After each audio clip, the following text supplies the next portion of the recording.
ஐயா, 10 வருஷத்துக்கு முன்னாடி என் தங்கச்சிக்கும் அந்த சிவனாண்டிக்கும் கல்யாணம் ஆச்சு. அப்புறம் அந்த கல்யாணம் பிடிக்காததால இவ என்னோடவே வந்துட்டா. இப்போ என் வீட்டுல தான் இருக்கா. இப்போ இவ அந்த திருமண பந்தத்தையே முறிக்கணும்னு நினைக்கிறா.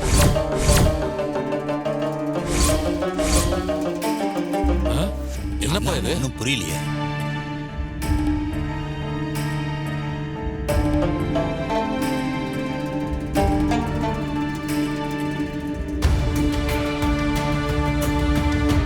என்னம்மா சொல்றீங்க? திருமண உறவை அறுத்துக்க நினைக்கிறாங்களா? ஆமா, இவளுக்கு அந்த சிவனாண்டியே பிடிக்கவே இல்லை. அதனால உறவை அறுத்துக்கணும்னு நினைக்கிறான். இத தனிப்பட்ட முறையில செய்ய முடியாதுல்ல, அதான் பஞ்சாயத்தை கூட்டி முறையா செய்யணும்னு இவளை கூட்டிட்டு வந்திருக்கேன். ஏங்க, இதுக்கெல்லாம் என்னால சம்மதிக்க முடியாது. இப்ப உறவை முறிச்சுக்கிற அளவுக்கு என்ன பிரச்சனையாமா? இவங்க தேவையில்லாம பிரச்சனை பண்ணிட்டு இருக்காங்க. என்னப்பா பண்ணலாம்? என்ன பண்றதுன்னு புரியலையே. என்னப்பா இந்த அம்மா இப்படி பேசுறாங்க? ஏற்கனவே மக வாழ்க்கையை இப்படித்தான் காசு வெட்டி போட்டு பிரிச்சிட்டாங்க. இப்ப தங்கச்சி வாழ்க்கையும் காசு வெட்டி போட்டு பிரிக்க பாக்குறாங்க. என்னப்பா இது?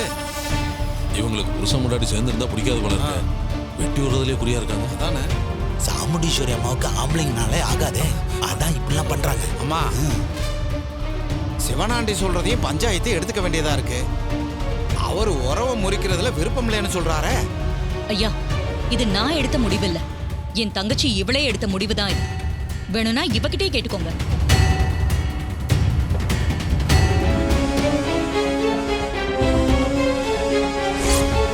வேண்டாமா? ஏய் சந்திரா, என்ன பண்ற? தாலியை கழட்டாத. மருமகளே வேண்டாம், சொன்ன கேளு மருமகளே. இந்த பாரு, கழட்டாத.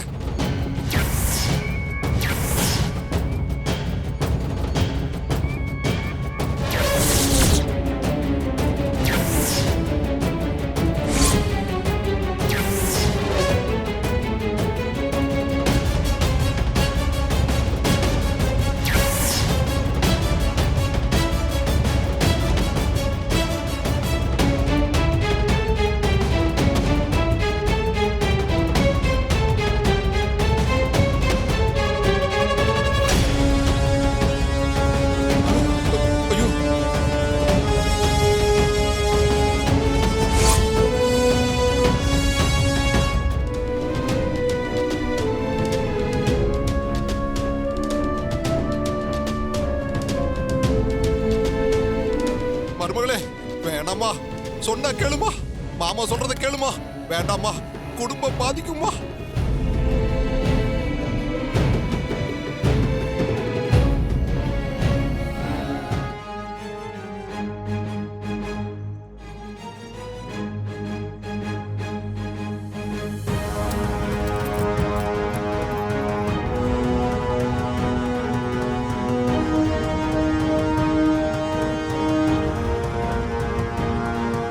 சந்திரா, என்ன மருமகளே இப்படி பண்ணிட்டே மருமகளே.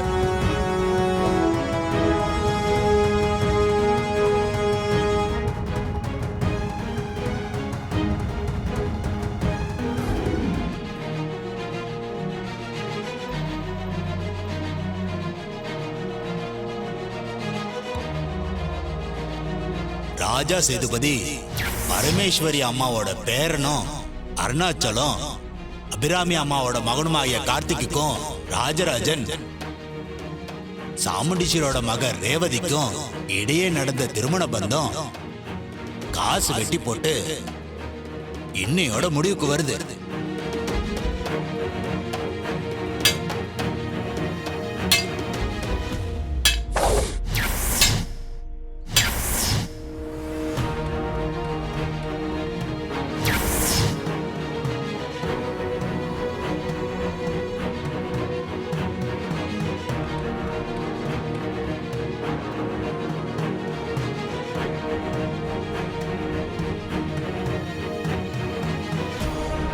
ஐயா, ரொம்ப நன்றிங்க ஐயா. பஞ்சாயத்தை நல்லபடியா முடிச்சு கொடுத்தீங்க. பஞ்சாயத்து முடிஞ்சது. ஊர் ஜனங்களா கிளம்பி போலாம். வாங்கப்பா. வாங்க.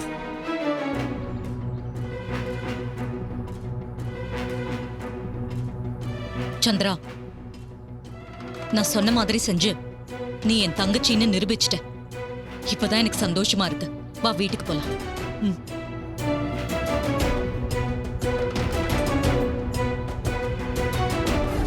நான் இங்க வந்ததே இந்த ரெண்டு குடும்பத்தையும் ஒன்று சேர்த்து மாமா கையால கோயில் கும்பாபிஷேகத்தை நல்லபடியா நடத்தணுன்றதுக்காக தான். அதையே நீங்க மாத்தணும்னு நினைச்சா எப்படி?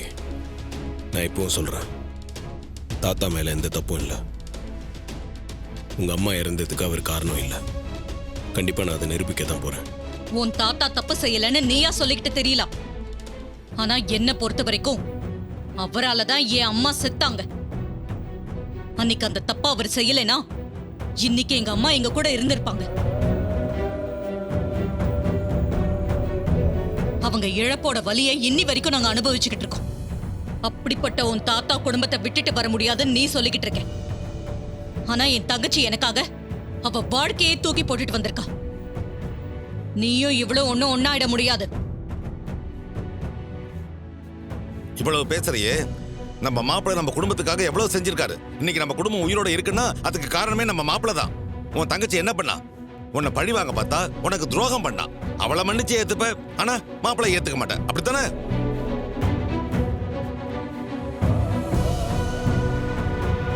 அத்தை, இங்க பாருங்க அத்தை, இப்ப வரைக்கும் சகல உங்களுக்கு எதிராக எதுவுமே செஞ்சதில்ல. உங்களை மரியாதை குறைவா எந்த இடத்துலையும் நடத்தினதே கிடையாது. இவரோட வசதி வாய்ப்பு செல்வாக்குக்கு இவரெல்லாம் இங்க கஷ்டப்படணும்னு அவசியமே கிடையாது அத்தை. அத்தை, ரேவதியை சென்னைக்கு கூட்டிட்டு போய் சந்தோஷமா ராஜ வாழ்க்கை வாழலாமே அங்க போய். ஆனா எதுக்காக இங்க இருக்காரு? அவரோட நோக்கத்தை புரிஞ்சுக்காம அவர் அசிங்கப்படுத்துறது சுத்தமா சரியில்லை அத்தை. நம்ம குடும்பம் ஆபத்துல இருந்து தப்பிச்சதுன்னு நினைச்சேன். ஆனா அந்த சந்தோஷம் ஒரு நாள் கூட நீடிக்கலையே மாமா. அதுக்குள்ள வந்து நிக்கிறாங்க. அம்மா கையில கால்ல விழுந்து எப்படியோ நடிச்சு வீட்டுக்குள்ள வந்துட்டாங்க. வந்தவங்க சும்மா இருக்க மாட்டாங்க. முன்ன விட இன்னும் வேகமா நம்ம குடும்பத்தை பழிவாங்க பாப்பாங்க. நாம தான் ரொம்ப ஜாக்கிரதையா இருக்கணும். மாமா, அப்படி உங்க வாழ்க்கையில் என்னதான் மாமா நடந்துச்சு? சொந்த அக்கா மேலே இவ்வளவு கோவமா இருக்காங்க. மாப்பிள்ளை, சின்ன வயசுல சந்திரா சிவனாண்டியை காதலிச்சா. அது சாமுண்டீஸ்வருக்கு தெரிஞ்ச போது அவன் நம்ம குடும்பத்தை அழிக்க வந்தவன், அவனை போய் காதலிக்கிறேன்னு சத்தம் போட்டா. அவங்க காதலை ஏத்துக்க மாட்டேன்னு சொல்லிட்டா. அதனால சாமுண்டீஸ்வருக்கு தெரியாம சந்திராவும் சிவனாண்டியும் ஊர்ல இருக்கிற ஒரு கோயில்ல போய் கல்யாணம் பண்ணிக்கிட்டாங்க.